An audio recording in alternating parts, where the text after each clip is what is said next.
grammatical, some expressions with which we're familiar.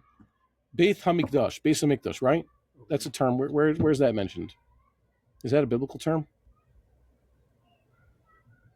No.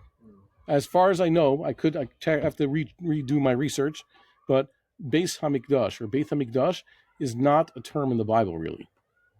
Okay, there's HaMikdash or HaMishkan, Mikdash Hashem, Beth Hashem, Habayith, etc. But you never really have Beth HaMikdash. Where does that come from? That's more of a rabbinic expression, right?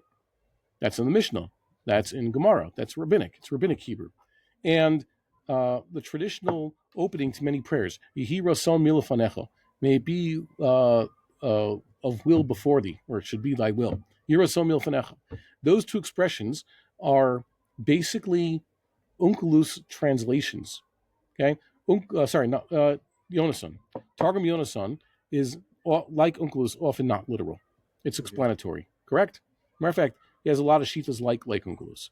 And a lot of times in the Navi, when a term for the Beis HaMikdash is used, the usual things, Habayith or Beth Hashem, Beth Zavu Alach, so Yonason translates as Beth Makdisha, Beth HaMikdash. Mm-hmm. So when Chazal used that term Beis HaMikdash, which we are familiar with, till this very day, they were retranslating into Hebrew a rabbinic expression from Aramaic. So too, Yehi Ratzon Milfanecha. Is that in the Torah? Is that in the Bible at all? Yehi Rawa Kadamach. That's actually funny. So that comes from also Yonason. But that's, for example, Shlomo Melech. He gave a prayer at the inauguration of the temple, right? Yeah. So that's one of the examples where that's when the Beis HaMikdash was built. So Yonason throws in Beit Makdisha. Shlomo Melech himself never said Beis HaMikdash, but the Onkelos says that, and that's what we're referring to. So that's what we say there. He says, "Liyoth einecha fituchot el habayit hazeh laila v'yomam." Okay, for your eyes to be open to this temple day and night. Okay, now that's a very literal expression. It's anthropomorphic. Your eyes should be open to this place. Okay, liyoth. So, and also it should be. It doesn't say, let's say, vihu or vihayu, which are both expressions. It should be in the future from that verb. It uses the infinitive. Lichyoth einecha fituchot. Right? So what does Yonason translate there? Yehi rawa kadamach. Okay? So he's saying Yehi ratzon milfanecha. In Aramaic, this anthropomorphic, I guess overly anthropomorphic expression in the original Hebrew became in Jewish Aramaic non-literal, non-anthropomorphic, Yehi ratzon milfanecha. Okay? So they're saying Yehi ratzon milfanecha in Aramaic before people were saying it in Hebrew. Another example of this is actually a unique opinion that the rabbi has, which is Kudsha Brichu. Okay? HaKadosh Baruch Hu is a Hebrew expression. Is that ever in the Bible?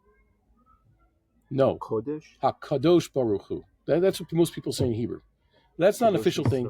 Yeah, Kadosh Yisrael is in there, but it doesn't say HaKadosh Baruch Hu. But you do have the expression Kudsha Brichu, or HaKudsha, in rabbinic texts, in Aramaic. So that translates back, according to most, as HaKadosh Baruch Hu. Rabbi Bar Chaim has pointed out, well, actually Kaddish would be Kadosh. And Kudsha is Kodesh, or HaKodesh. So he translates back into Hebrew, HaKodesh Baruch Hu. The problem that I have is that you never find in, let's say, the entire Bible, that HaKodesh actually refers to Hashem. It's always HaKadosh, like you say. I don't think everything translates literally back into Hebrew. Okay, but his opinion is when he says the Kaddish in Hebrew, he says HaKodesh Baruch Hu. As opposed, most everybody else says HaKadosh with Kamatz and Cholam, not Cholam Segol. Okay, I have an opinion like most other people because I don't think that Kodesh translates back in. Not everything from Aramaic translates back directly into Hebrew. Okay, so there you go. That's an interesting idea there. Like I pointed out, he also translates Kaddish backwards as Le'olam u'le'olmei olamim. Yeah, that sounds right. Le'olam va'ed. Yeah, and Shirat HaYam was translated as... Yes, Le'olam olamim would be a more literal translation, perhaps more correct, but the problem is Le'olam olamei olamaya is the usual translation to Aramaic of Leolam Wyeth, right? So if you translate back into Hebrew, you should say Leolam Wyeth. So you should say Yehi Shemo Hagadol Mivorach Leolam Wyeth.